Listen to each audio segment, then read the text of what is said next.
Okay, the timing cover is on. Now that took a while.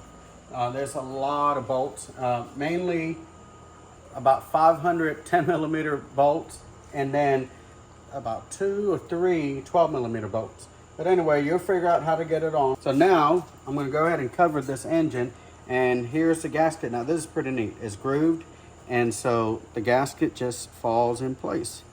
And then these are the spark plug holes, so they also go in there. So this gasket shouldn't move. So we just put it out. It's got these 2 threaded pegs, so it will just fall right on top. So just get it. Basically, just use those 2 to line up. So I'm going to go ahead and do these 2 right here since they're so easy to get to. And then just torque them down. I'm just going to torque them nice and snug. Don't overdo it. It's torque down. Now, the next thing I need to do before I get way too far and have a massive headache, because there's already going to be a headache, is the exhaust manifold. You come over here and I'll show you. This is tight. I'm not even going to record it because it'd be near impossible for me to show you. But if we just kind of squeeze our big head right here, you see that right there? That is hard, and I suggest don't put the engine mount back onto the engine on the passenger side until you get this on, because you're going to need to move this engine, and this is going to be a bear. So I didn't show you a lot of this because it's kind of self-explanatory, but if you're just take a quick look here, I'm going to give you a few tips that's going to really help you. I told you the exhaust manifold was going to be a bear to put on. Well, it was until I figured out a quick little trick here, and it's hard to see on this. But if you go straight down to where the exhaust pipe goes into exhaust manifold, there is a bracket that attaches to the engine block. There's one bolt. It is 14mm, and it goes right to the side. If you loosen that up, the whole exhaust manifold is nice and loose, and you can easily put it up on the engine. A word of advice too, keep your jack underneath your engine. Don't put the engine mount back on, because you'll be able to move the engine up and down real easy with the jack. Then, and when you come over here and you start getting busy, putting things like the water pump on and this engine mount bracket, it goes on pretty easy.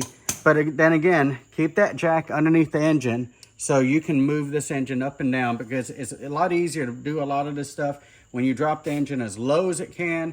You can get the water pump on and a lot of other things real easy, then jack it back up. But word to the wise, or you're gonna do what I did, I put the water pump on and then the pulley, and then I try to put the engine mount bracket on. Don't do that, because then you're gonna have to take the water pump pulley off again to get to that one last bolt. So put the motor bracket back on, then do the water pump pulley. And I didn't show this, but here's the fuel rail. It has 2 12mm bolts holding it down. But look how it does right here. They made this handy little bracket that just kind of goes around. Well, if you put the valve cover gasket on first, then do the fuel rail, all you're gonna do is like me, you're gonna have to take this off to get the fuel rail to go through there and then put it back down. So just some advice that I'm trying to save you some time. Now, we don't have a whole lot left to put on this engine. This is a very simple engine. So next time you see me, you're gonna see me put on the intake plenum. You're gonna see me put the 4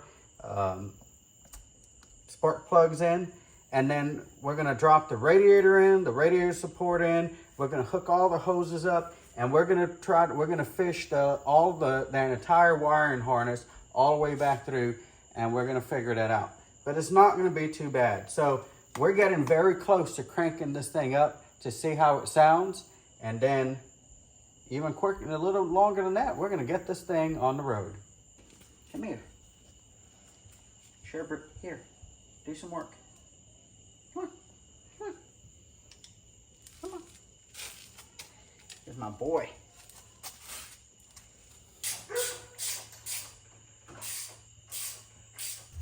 Okay, so I'm glad I pulled the oil pan off of this thing because I saw a leaf fall down into the crank. So I thought, well, let me go ahead and look at this. I am so glad I'm really hoping that, now the top part of the engine didn't look bad at all, but I mean, I've never seen it like this.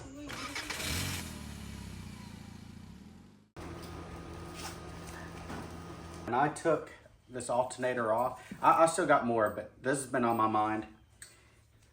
Come here, let me show you. Well, don't be, come on, don't be, I ain't gonna bite you. All right, do you see this bolt? It's just snapped completely off and it is stuck in there. So, actually I'm drilling that out the wrong way. I need to turn this around, and I know y'all love when somebody gets in a pickle like this. And I like watching people get in a pickle like this. So what I'm gonna do, I got a bolt extraction kit. Actually got it from Tractor Supply. And so I got the smallest one. I've already put some oil on here, and I'm gonna drill this first. And then I'm gonna apply some heat to expand that metal and break the corrosion. And then hopefully without too much trouble, I'm gonna get this bolt out. So the best I can, right on the very center, and try to get it in there.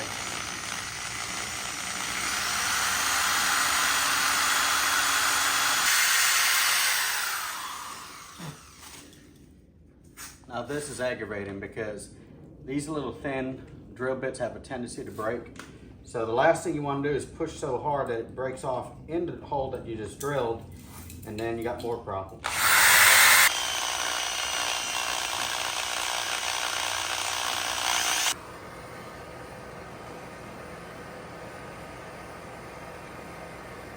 The goal is to make the outside expand and break the whatever corrosion that's on there. Little taps.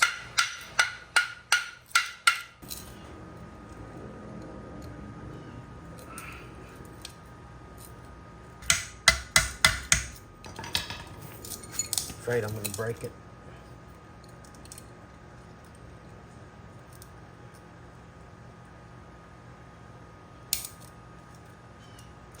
Broke it.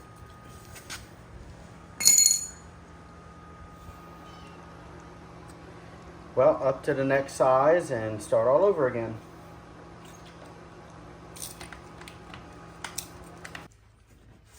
So now we're up to this point, and it's time to put the intake manifold on. But before you do, don't forget to put this variable valve timing solenoid in. Now, many people, and I ran into the same problem, and I'm sorry I didn't record it. This thing lives right here. Now, the old one had corroded and got itself stuck in there, and when I tried to pull it out, it snapped clean off right here. Well, the trick to that is to get a bolt big enough to fit in there and twist it in there, and then take your hammer and hit the bolt, and it'll slide out. So this is the new one. I put a little bit of oil on it first to kind of grease it up, and then it only goes in one way, and pop, there it is. Now you take your little nut bolt that goes here, and it's a 10 millimeter. And so let me get my tool and I'll snug that right on.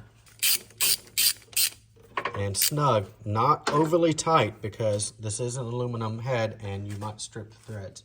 So the next thing is, now that we got that on there ready to go, we're gonna put the spark plugs in, because this intake manifold is gonna sit over on the top. And just a word to the wise, so you don't lose all the bolts and go looking for them. When you take stuff off, put them back in the holes that they came out of, and that way when you go to put the whatever part you pulled off of it, it'll go back, you'll find it. Here are brand new NGK spark plugs. Now you do not have to put anti-seize on these. A lot of people did that, and yeah, you had to do it back in a couple of decades ago, but now they got a coating on them that is not designed, it's designed not to seize in the head. So first thing I do is go ahead and put it down in here, and I'll just set it down, and then I'll just start lightly twisting to where it starts grabbing naturally into the threads. And it looks like it's going down.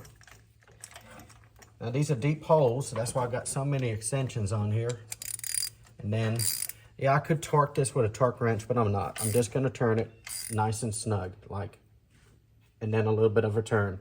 And that's all that's needed there. And so you do this for all 4 of them.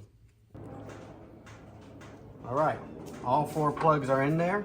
And now it's time to set the coils on. Doesn't really matter which one goes on. They all are the same. Just make sure they're nice and clean before you drop it in there. 1, 2, 3. And with a lot of modern engines, they don't have spark plug wires. So it's coil on plug. That's what these are called. And there's those bolts. Okay, so got the spark plugs in. Now I thought, let's go ahead and put the intake on. But then I thought, the way this intake sits, it's going to cover up the coil packs. And all of the entire wiring harness is down here, and I don't want to fool with that. But I need to put oil in this thing, because as you saw in the last video, I drained the oil, I put a new filter on, but now I've got to add oil. And why am I going to do that right now? Because I know me, and I might forget and turn the key. So I'm going to go ahead and put some oil. And it takes 5W30. Now this time, I'm not putting, I normally run synthetic, but since this is practically going to be like a break-in for me, I'm going to just put old regular oil in there, but this is high mileage. Okay, so 4 quarts motor oil is in here. Now, officially 3.9, but 4 quarts of oil. Now, a little while ago, I said I didn't want to go fishing for the wiring harness because it's down there. Yeah. So, what I'm going to do is I'm just going to kind of lay it out and see how it ran. You're like, did you mark anything? Nope. Why would I do that? I like a challenge. So, but really, once a wiring harness is laid out, it all starts to kind of fall where it needs to go. If you know where certain things go, like this is the alternator, I know that's the wiring harness for there, and this goes down there that way. And all of these, well, right here, all of these are here's your fuel injectors, and then this for your coils. So look, it's all already just kind of dropping in place where it needs to go. Just got to line some of it up, and you'll know where everything starts to lay. And that was the wrong spot. That one goes here, the black one goes there. And it's pretty neat. It's Toyota, Scion, that's what Scion is. They labeled the injectors black and gray, so you know which one goes where.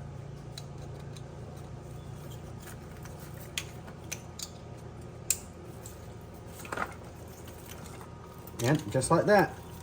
Ouch.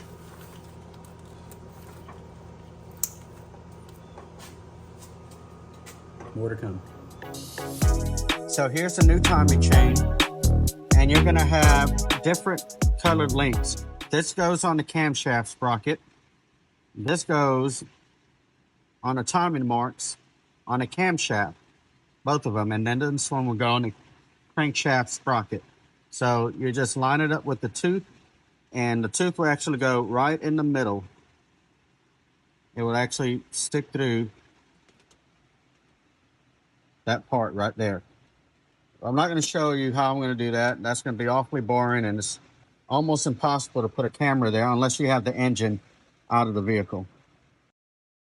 Now the next part is once you got your teeth lined up, and just know that this camshaft sprocket may rotate because it's under pressure, but just keep a wrench on there. That's a 14 millimeter wrench, and you'll be able to get it just right. Now, the new timing chain guide, which is this right here. There's this hole here. And then if you can see it, I'm sorry that I'm twisting this so badly. It's just really hard. They don't give you any room on this thing.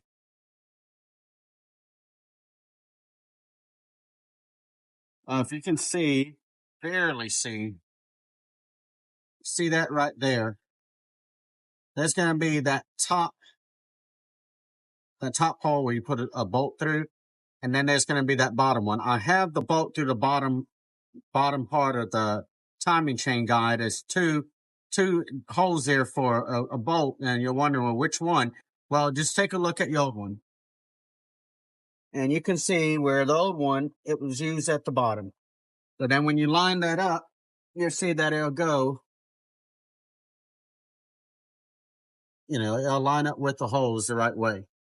And the next thing we're going to do is to take the timing chain slider, the other timing chain guide, and you will see, focus. All right, focus. You see that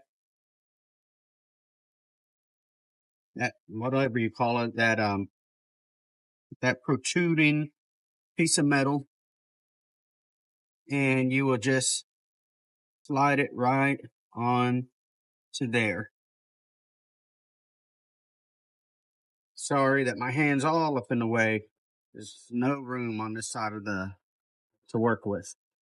And so, see, it slid right on there. And this is what puts the tensioner will go right, well, the tensioner will go right there, and it'll be pushing on this. And that's what's going to put the tension on the timing chain.